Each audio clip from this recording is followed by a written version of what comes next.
আসসালামু আলাইকুম প্রিয় শিক্ষার্থী বন্ধুরা, কেমন আছো তোমরা? আশা করি ভালো আছো। বিদ্যাগর কোচিং সেন্টার কর্তৃক আয়োজিত ইংরেজি ক্লাসে তোমাদেরকে স্বাগতম। আজকে আমরা আলোচনা করব দশম শ্রেণীর ইংরেজি তৃতীয় পত্রের প্রশ্ন এবং প্রশ্ন অনুসারে কিভাবে কোন নিয়মে উত্তর লিখতে হবে সেগুলো নিয়ে। তো আমরা চলে যাই স্মার্ট বোর্ডে।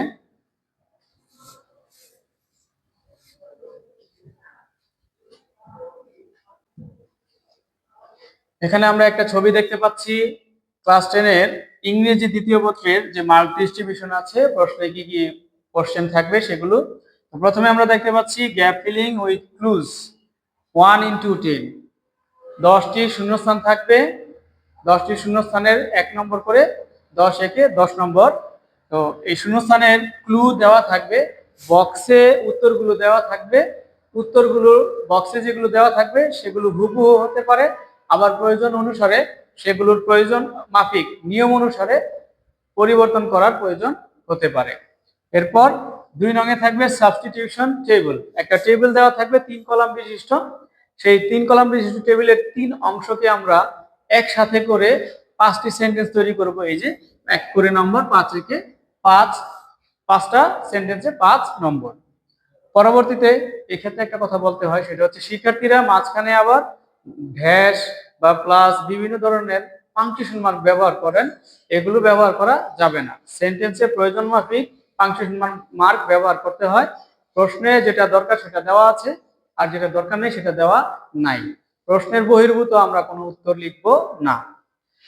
পরবর্তী কোশ্চেন হবে রাইট ফর্মস অফ ভার্ব। 3 নঙে 3 নঙের মধ্যে একটা প্যাসেজ দেওয়া থাকবে, 10টা শূন্যস্থান থাকবে, আর 10টা শূন্যস্থানের জন্য 10টা ভার্ব উপরে বক্সে দেওয়া থাকবে। ভার্বের সঠিক গঠন লেখাটাই হচ্ছে এই প্রশ্নের কাজ, উদ্দেশ্য। তো আমরা এখানে কি করব, ভার্বের সঠিক গঠন, সঠিক ফর্মটা লিখবো। ইংলিশে এটাকে বলে রাইট ফর্মস অফ ভার্ব। প্রত্যেকটাতে 1 করে নম্বর। চেঞ্জিং সেন্টেন্সেস, পরবর্তী কোশ্চেন। অ্যাফার্মেটিভ থেকে নেগেটিভ বা নেগেটিভ থেকে অ্যাফার্মেটিভ, অ্যাসার্টিভ থেকে ইন্টারোগেটিভ বা ইন্টারোগেটিভ থেকে অ্যাসার্টিভ, অ্যাসার্টিভ থেকে এক্সক্লেমেটরি বা এক্সক্লেমেটরি থেকে অ্যাসার্টিভ করতে হবে। এরপর সিম্পল কমপ্লেক্স কম্পাউন্ড, যেটা একটু ক্রিটিক্যাল স্টুডেন্টদের কাছে, সেটা সিম্পল থেকে কমপ্লেক্স বা কম্পাউন্ড করতে হবে, বা কমপ্লেক্স কম্পাউন্ড থেকে সিম্পলে আনতে হবে। সেন্টেন্স তোলার কোনো দরকার নেই, আমরা শুধু পরিবর্তিত যে সেন্টেন্সটা, যেমন অ্যাফার্মেটিভ থেকে নেগেটিভ করতে বলা হয়েছে, অ্যাফার্মেটিভ সেন্টেন্সটা তোলার দরকার নেই, আমরা এটাকে নেগেটিভ করলে যা হয় শুধু সেটাই লিখব। পরবর্তী কোশ্চেন হচ্ছে কোশ্চেন নাম্বার 5 এর ট্যাগ কোশ্চেন। আমরা প্রশ্ন জুড়ে দেব, ছোট্ট প্রশ্ন, যেটাকে ট্যাগ কোশ্চেন বলা হয়। এটা অবশ্যই নতুন টপিক, এটা আপনাদের এসএসসি লেভেলের জন্য দেওয়া হয়েছে, কিন্তু নবম শ্রেণীতে এটা ছিল না। আপনারা জানেন আপনাদের সিলেবাসটা কি হয়েছে, অনেক পরিবর্তিত হয়েছে। তো আলহামদুলিল্লাহ যে সিলেবাসে সবগুলো টপিক রাখা হয়নি, অনেক বিয়োজন করা হয়েছে। তো ট্যাগ কোশ্চেন হচ্ছে একটা সেন্টেন্সের সাথে ছোট্ট প্রশ্ন জুড়ে দেওয়া। আমরা ছোট্ট প্রশ্ন জুড়ে দেব, আর অবশ্যই উত্তর লেখার ক্ষেত্রে খেয়াল রাখবেন আপনাদের কি করতে হবে, আগের সেন্টেন্সের অংশটুকু তুলতে হবে, না তুললে কিন্তু উত্তর গ্রহণযোগ্য হবে না। পরে 6 নঙে থাকবে সাফিক্স প্রিফিক্স। সাফিক্স প্রিফিক্সের বেলা আমরা মূল শব্দ, মূল অংশটুকু দেওয়া থাকবে, এগুলোকে আমরা এর আগে সাফিক্স যোগ করব অথবা প্রিফিক্স যোগ করব, উত্তর লিখব। আমাদের শিক্ষার্থীদের মধ্যে এর মধ্যে কি আছে, একটা ভুল ধারণা আছে যে আমরা প্রিফিক্স দিলাম হয়ে গেছে, সাফিক্স দিলাম হয়ে গেছে। না, বিষয়টা এরকম না। আমরা প্রিফিক্স সাফিক্স দুটোই ব্যবহার করব, তারপরে উত্তর হতে পারে, এরকম হতে পারে, কারণ প্রশ্নে লেখাই থাকে যে সাফিক্স আর প্রিফিক্স অর দা বোথ, মানে দুটোই যোগ করার প্রয়োজন হতে পারে। এরপর প্যাসেজ তোলার কোনো দরকার নেই, আমরা শুধু কি লিখবো, শব্দগুলো লিখবো, উত্তরগুলো লিখবো, প্রিফিক্স যোগ করে যে ডেরিভেটিভ হবে ডেরিভেটিভ গুলো লিখবো। প্রিপোজিশন, যেটা আমাদের আগের সিলেবাসে, এর আগের সিলেবাসও ছিল না, 1 নঙে ইনডিরেক্টলি ছিল, ডিরেক্টলি ছিল না। তো প্রিপোজিশন নিয়ে কি থাকবে, শূন্যস্থান থাকবে, আমরা 5টা শূন্যস্থান প্রিপোজিশনে পূরণ করব। 5 একে 5। প্রিপোজিশন একটু জটিল, এটার উপর একটু বেশি পরিশ্রম করতে হবে। কানেক্টরস আর লিঙ্কিং ওয়ার্ডস, কনজাংশন এবং অন্যান্য যেই কানেক্টরস গুলো আছে সেগুলো ব্যবহার শিখতে হবে, তাহলে আমরা এটাতে পারবো। 5টা শূন্যস্থান থাকবে প্যাসেজের মধ্যে, শুধু উত্তর লিখবো, প্যাসেজ তোলার দরকার নেই।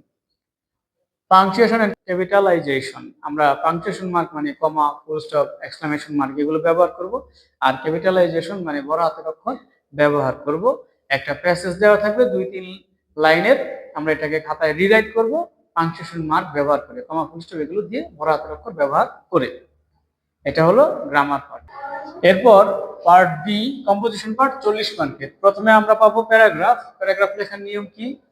আর্টিকেল, প্রিপোজিশন, কনজাংশন ছাড়া আর বাকি সবগুলো শব্দের ফার্স্ট লেটার বড় হাতের দিয়ে একটা টাইটেল লেখা।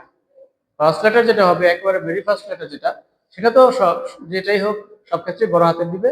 এরপর বাকি যে শব্দগুলো আছে সেগুলো আর্টিকেল, প্রিপোজিশন, কনজাংশন ছাড়া বাকিগুলো কি হবে? বড় হাতের দিতে হবে। আর প্যারাগ্রাফ লিখতে হবে এক প্যারায়। নামটা বড় করে লিখে আন্ডারলাইন করা যাবে না। নামটা বড় করে লিখে বাকি প্যারাগ্রাফ, বাকি অংশটুকু, প্যারাগ্রাফের যে অংশটুকু সেটা লিখতে হবে। এরপর রাইটিং ইমেল, লেটার, অ্যাপ্লিকেশন, এটা 10 মার্কের। আমরা কি করব? একটা অ্যাপ্লিকেশন বা একটা ফর্মাল ইমেল অথবা একটা লেটার লিখবো। তো লেটার এগুলোর মধ্যে ফর্মালও হতে পারে, ইনফর্মালও হতে পারে। লেটার, ইমেল ফর্মালও হতে পারে, ইনফর্মালও হতে পারে।